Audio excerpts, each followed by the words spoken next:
I'm finally making another book recommendation video. It's been a really long time since the last one, but I have 4 books that are weird and creepy or about strange subjects that I've read lately that I really enjoyed, and I think you'll probably enjoy them too if you like darker subject matter.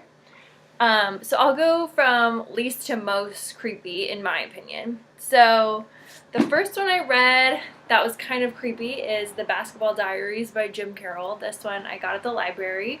It's an actual diary of Jim Carroll, who is a poet and rock performer, and it's about his life growing up in the 60s in New York City. And it's just kind of grittier subject matter, a lot of drug use, and a lot of sex and violence, and but there's also a lot of funny parts. Like, it's written in a funny way that I think you'll like, and I always love reading a diary. I think diaries make for really interesting books. So if you like kind of, it's not so dark, but he is like 14 or 15. It kind of reminds me of the movie Kids by Larry Clark. Um, it just is kind of like kids being bad and doing bad things. It's also a movie which I haven't seen yet, so I'm going to check that out. But if you like that, you should read this one. The next book that I read that was so strange and also a true story was The Silent Twins by Marjorie Wallace.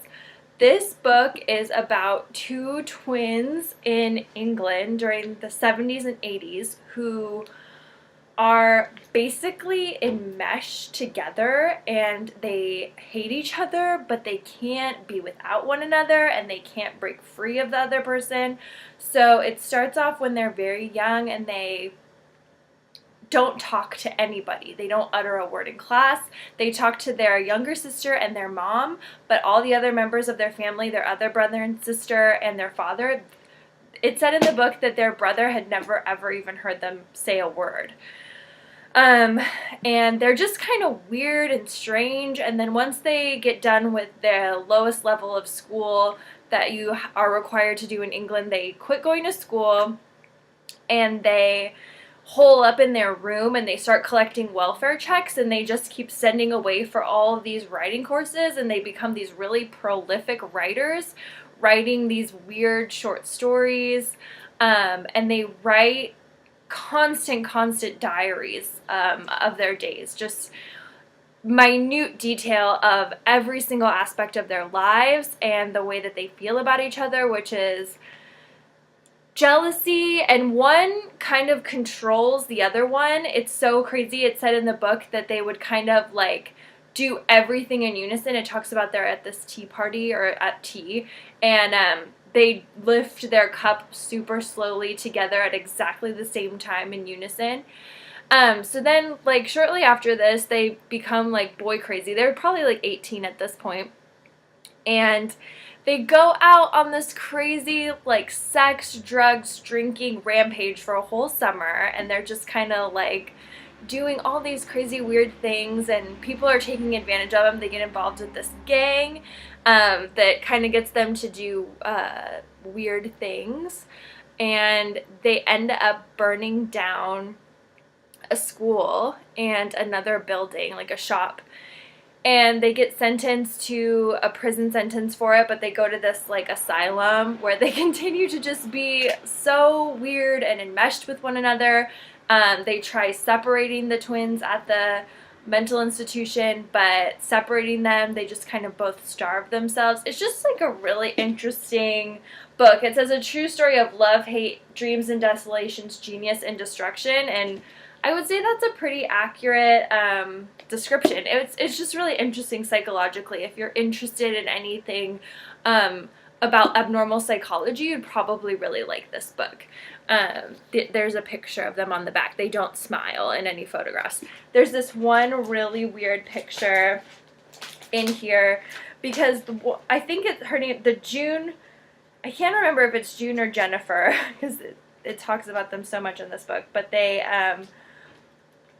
I think Jennifer controls June. Like, Jennifer is the lead twin that kind of pulls the strings on the other one. Yeah, I was right. Jennifer gives June the secret signal. Like, you can see her creepy little face, like, mind controlling the other one. I don't know. It was such an interesting book. So The Silent Twins, if you're interested in abnormal psychology, you'd like this book. So the other book that I read, I don't have it anymore. It was my friend's. She let me borrow it. Was Room. It's called Room. I forget the author's name right now. But it's made into a movie who Brie Larson won the Academy Award for Best Actress for. It's about a woman who was kidnapped and who gives birth to a son in captivity, and the story is told from her 5-year-old son's perspective. So the sentence structure is all really simple, so you could probably burn through this book really, really fast. I did. I read it in just a couple of days. It's definitely a dark, kind of twisted story, but it's weird to say, in like a lighthearted way, because it's told from the perspective of a 5-year-old who doesn't really understand what's happening or why his life is different.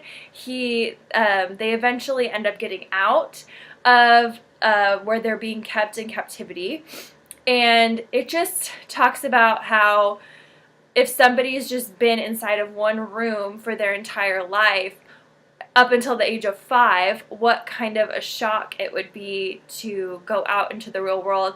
Even just simple things like they have to wear crazy thick sunglasses and all the sunscreen because they've never been in sunlight before. And the mom has been in captivity for 9 years, I think. It's either 7 or 9 before, in addition to the 5 that the son has been there. So that was just kind of, it's a creepy story because it deals with kidnapping and rape and all that stuff. Not explicitly because it's told from the 5-year-old's perspective, but it's just like, I don't know, it's weird and gives you a lot to think about. And I would say that one's good if you are maybe like interested in dipping your toe into the crime genre but don't want to have so many like explicit hardcore details. I think that would be a really good book for you because it's just a little bit on the lighter side because it's told from a 5-year-old's perspective, even though it deals with like really disturbing, weird things, and obviously kidnap and rape are very sensitive and dark topics, but the book is a good read. I really liked it. And then the last book that I read, that I absolutely loved this book. It was probably the creepiest book I've read. Let me get it on my Kindle so you can see the cover. It's We Need to Talk About Kevin by Lionel Shriver. Let me go to the cover. Blah, blah, blah. Go to beginning. Okay. So, We Need to Talk About Kevin. Oh, so good. So, I actually watched the movie version of this first, and I recommend to you to watch the movie first also. I know that's weird. Most people are like, read the book before you see the movie, but I think the movie did such a great job with the casting of the characters that I imagined the actors who played the characters in the movie as the characters in the book. So it has John C. Reilly as the husband and Tilda Swinton as the wife, the mother, and Ezra Miller as Kevin, the creepy son. He's such a great actor. I think he's going to be one to watch. I really like him. But it's definitely very good casting. If you read the book, you'll know why. And the movie's just really good too. It's on Netflix. It's really well done. The set design and all the colors in it are really cool. It was very artfully made, which I appreciated. It's very visual, as well as being a really good story. But basically, this is the story of a woman who gets married and is enjoying her life, child free, and then her and her husband decide to have a kid, and she's not that into it. Like, she's not super into becoming a mom. She's questioning herself, questioning her desire, and then the son comes, and they have the son, and he looks just like her. He doesn't look like the husband. He's basically like a carbon copy of her, but from the time he is an infant, makes her life miserable and hates her with a vehement hatred, even as an infant child. So it's really creepy, and just like, I don't know, just as a woman, I don't have children yet, but I can see where people would begin to have doubts of themselves, like, am I meant to do this or not, or whatever. And then the kid grows up, and the animosity just kind of still stays and stays and stays. And at the end, it kind of all culminates into a big event. I won't give too much away, but definitely read it. It's written as an epistolary, so it's a collection of letters from the wife to the husband. And so what's interesting is the relationship between the wife and the husband. The wife is always like, for example, their neighbor is riding his bicycle and the front wheel flies off, and this child is really badly injured. And the wife or the mother of Kevin is